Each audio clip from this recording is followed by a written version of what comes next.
270 milhões de pessoas no mundo usam drogas e mais de 35 milhões são portadores de transtornos mentais. Isso é o que diz a ONU.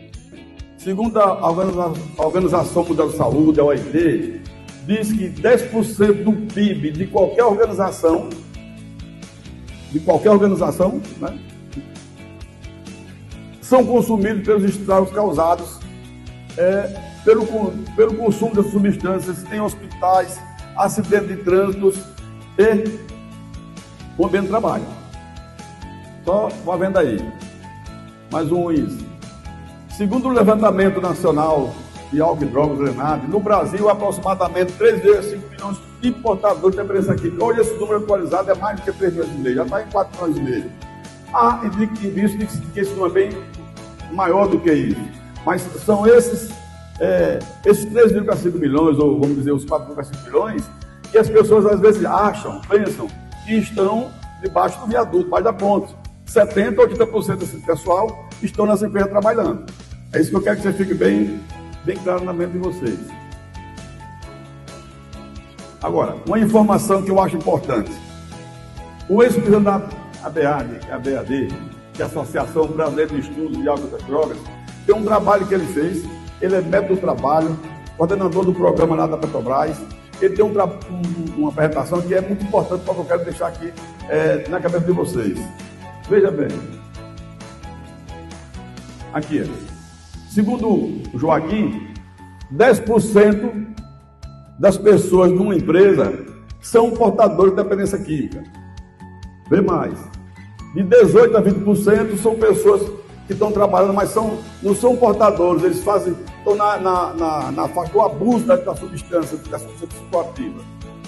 60% são os que a gente chama de o pessoal que faz uso social.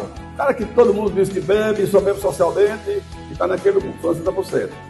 E 10% não faz uso nenhum.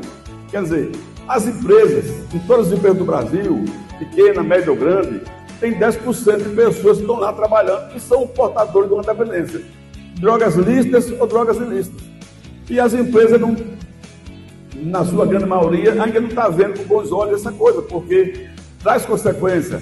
E esse é o que eu queria deixar bem claro com vocês. O uso dessa substância afeta as relações de trabalho, traz consequências no ambiente de trabalho.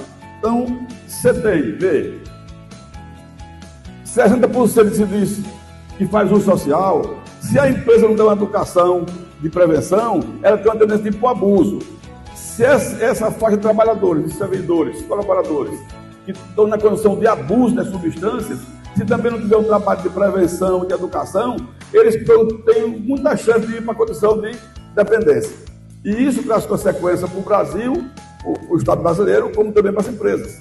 Tá certo? Então, vê aí. Qual é o problema? O problema é que esses colaboradores que estão na condição de dependência química, que estão com dependência química, ou estão na condição de abusadores, eles trazem prejuízo para as empresas. Né? Quais são?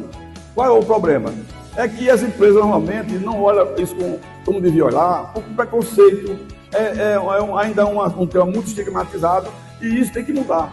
Isso é o que a gente deve deixar bem claro, que ou as empresas começam a olhar isso, tomar consciência do que está acontecendo, em todas as empresas do Brasil, ou a coisa só vai piorar.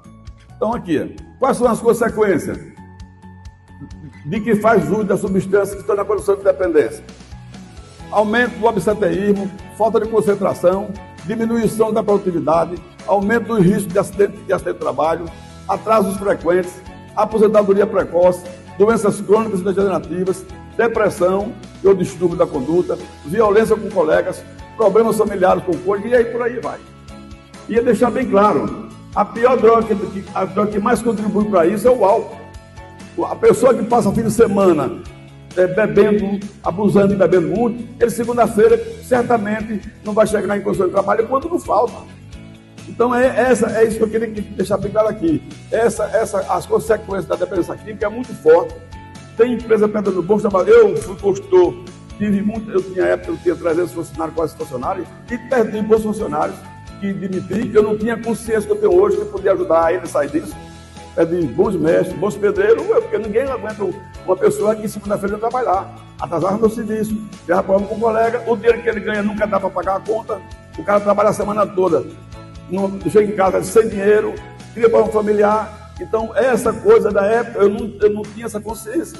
Por isso que eu estou nessa luta, que é na ideia de conscientizar as empresas, principalmente no segmento do trabalho, que é a construção civil. Né? Você imaginar, o universo de obras do Brasil todo só tem aumentado os acidentes de trabalho por conta da depressa aqui. Né? Essa é a grande sacada, tá certo? A partir de 2021, eu constituí uma empresa chamada Liberty de Educação. E essa empresa tem um objetivo: oferecer às empresas do Brasil todo um programa de educação e prevenção de substâncias psicoativas no ambiente de trabalho. E dessa forma oferecer às empresas uma condição melhor para os seus colaboradores. É um programa simples, que eu chamei de programa Crescer Livre, que se constitui basicamente o seguinte: primeiro ponto é treinar os líderes para que ele entenda e implante naquelas organizações uma nova política organizacional, que a empresa veja que deve dar ter um trabalho, uma visão bem clara do que isso significa na sua estrutura. Segundo, oferecer treinamento aos supervisores, aos gerentes. Como é que ele vai lidar com isso? Os supervisores, os gerentes têm que dar conta do trabalho. E quando ele não tem clareza daquele trabalhador que está com dificuldade, que é fruto da dependência química, ou do abuso da substância. Depois, ofereça um treinamento aos funcionários de educação e prevenção da dependência química, e assim, através da educação, a pessoa passa a não avançar, sair da condição de abuso para a dependência química. Terceiro, o quarto já, né? Um programa chamado PAI.